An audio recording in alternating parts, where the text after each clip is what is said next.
Get those data brokers and billionaire rats out of our phones. Welcome to This Explainer.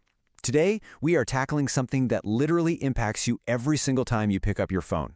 We're going to empower you to take immediate, actionable control of your personal information right from the device in your hand.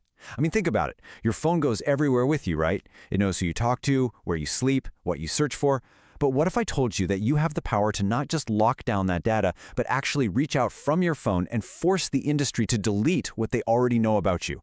Because that is exactly what we are going to do today. So here's our roadmap for today. 1. The invisible data brokers. 2. Building your iPhone shield. 3. Stopping app tracking. 4. Going on the offense. 5. Using the drop platform. And finally 6. Reclaiming your digital privacy. Basically, we're splitting this explainer into 2 main tasks. First, securing your physical device, building your shield, and second, going on the offense against data brokers using an incredible new tool. Let's kick things off with Section 1, the invisible data brokers, exposing the hidden market. To start, we really need to look at this massive industry operating completely invisibly right behind your screen. Because, we can't fight an enemy we don't understand. And that brings us to a super critical question. Who is actually buying your phone data? Your digital footprint is incredibly valuable to an entire hidden ecosystem. Every tap, every location ping, every late-night internet rabbit hole you go down, it all generates a trail of digital breadcrumbs. And there are massive organizations out there whose entire business model revolves around sweeping up those crumbs. So these entities are called data brokers. They're companies that collect a huge range of your personal information and then sell it to third parties. They operate in the shadows, basically trading your personal habits like a commodity. They scoop up all this data, package it into highly detailed profiles, and sell it off to the highest bidder. You don't interact with them directly, and honestly, you probably don't know their names, but they definitely know yours. And we are not just talking about what kind of shoes you're shopping for online. According to the state of California's privacy resources, data brokers collect incredibly sensitive stuff. We're talking social security numbers, intimate data about your kids, your private search history, and your precise real-time location data. This is deeply, deeply personal stuff. So the absolutely crucial point here is that we have to treat this like a two-part battle. On side A, we're raising our shield to stop the bleeding. We're going to use the built-in privacy tools on Apple's iOS 26 to stop apps from harvesting any new data. But hey, that's just not enough. On side B, we are swinging our sword and striking back. We'll use California's newly launched drop platform to actually hunt down these data brokers and force them to delete the historical data they've already stockpiled on us. All right, moving right into Section 2. Build your iPhone shield, securing the device in your hand. Let's dive straight into the Apple iOS 26 user guide to lock down your physical device. If you've got your iPhone handy, go ahead and grab it so you can follow right along with me. In literally just 3 quick taps, you can open up the exact control center where your phone decides what to share. Just open up your Settings app, scroll down a bit, and tap on Privacy and Security. Boom! This is your command center. From right here, you can see exactly which apps have requested and been granted permission to use the core functions of your phone. And here's the best part. You have the power to individually cut off access to these core features. Let's say a messaging app wants to find your friends, so it asks for your contacts. Or a social networking app wants you to post a picture, so it asks for camera and microphone access. But do they really need that access all the time? What about location services? As the iOS 26 guide points out, yeah, a ride-sharing app needs your location to pick you up, but you can totally stop it from tracking you when you aren't actively using the app. You need to go through these categories and just ruthlessly turn off access for any app that doesn't absolutely need it to function. Okay, Section 3. Stop app tracking, blocking the broker's supply chain. This is, hands down, the most vital setting in your entire iPhone shield. This right here is exactly how we block the data broker supply chain right at the source. Apple actually requires all apps to ask your permission before tracking you or your iPhone across websites or apps owned by other companies. Now, why on earth do apps want to do this? Well, mostly for advertising, or specifically to share your information with those shadowy data brokers we were just talking about. They essentially want to connect the dots of your entire life across the internet.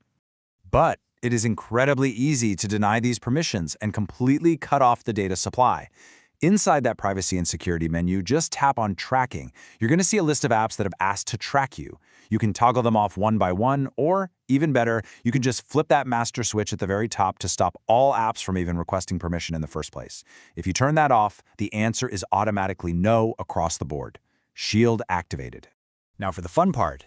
Section 4, go on the offense, striking back at the industry. With your iPhone Shield firmly in place and your data spigot totally turned off, it is time to go on the offense. Stopping future collection is fantastic, but we really need to deal with the profiles these companies have already built on you. 500 plus. That is the number of registered data brokers operating right now. I mean, just imagine having to contact over 500 individual companies, navigating their confusing websites, and practically begging them to delete your data one by one. It would be a complete nightmare. But what if you could target all 500 plus of them with a single devastating request, directly from your phone?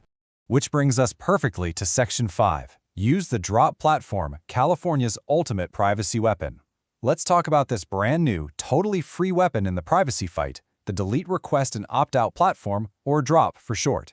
This portal lets you force the industry to completely scrub your history clean. And yes, you can access all of this right from your iPhone Safari browser. As defined by the privacy.ca.gov site, Drop is totally free, it's highly secure, and it's designed specifically for California residents. It allows you to submit one single request that cascades out to the entire registry of data brokers. It legally mandates them to delete your personal info and explicitly forbids them from selling it. And super importantly, the info you submit to Drop is secure, it's only used to complete your request, and will never, ever be sold or shared. By using the California Identity Gateway, you don't even need to switch over to a computer. You can execute these steps directly to the data brokers straight from your phone. First, you verify your residency right in your mobile browser. Second, you create a secure profile with some basic info, and get this, you actually get to choose how much you provide. They only need enough to match and delete your records. Third, you just hit submit. Just like that, right from the palm of your hand, you've commanded hundreds of brokers to delete your past. You can even do this on behalf of your kids or elderly relatives. How cool is that? And this isn't just a one-and-done deal. It's an ongoing offensive strategy. The platform officially launched on January 1st, 2026. By August 1st, 2026, data brokers are legally required to start processing these deletion requests. But here is the absolute best part. Moving forward, data brokers must continually delete your data every 45 days. You set it up once, and the system continuously sweeps the industry clean on your behalf. Finally, let's wrap things up with Section 6. Reclaim your digital privacy, the real-world payoff. Let's look at the actual tangible rewards of executing this shield and sword strategy. Like, why does going through these iPhone settings and using Drop actually matter to your day-to-day life? Well, by actively managing your iPhone settings and submitting a drop request, you directly decrease your risk of fraud. Think about it. When your data stops being sold, those incredibly annoying spam texts and robocalls, they drop significantly. You are drastically lowering your risk of identity theft and data leaks. You're even protecting yourself from crazy emerging threats like AI impersonation. Now, keep in mind, as the Drop site notes, you might start seeing less personalized content and fewer targeted ads. But honestly, for most of us, trading creepy, hyper-targeted ads for genuine digital security is a trade we will happily make every single time. The core mission of the Drop platform is so brilliantly simple. Quote, Drop gives you more control over your data. You can tell data brokers to delete and not sell your personal information. End quote. That really perfectly sums up the goal of our explainer today. We are handing control and power back to you. You are no longer just some passive participant in the digital economy. You are the one setting the rules of engagement. So, I'm going to leave you with this final provocative thought. What will you delete today? Seriously, grab your iPhone, build your shield in the privacy settings, swing your sword by navigating to the Drop platform, and take your privacy back right now. The tools are literally in your hands. Thanks so much for joining me on this explainer, and stay secure out there.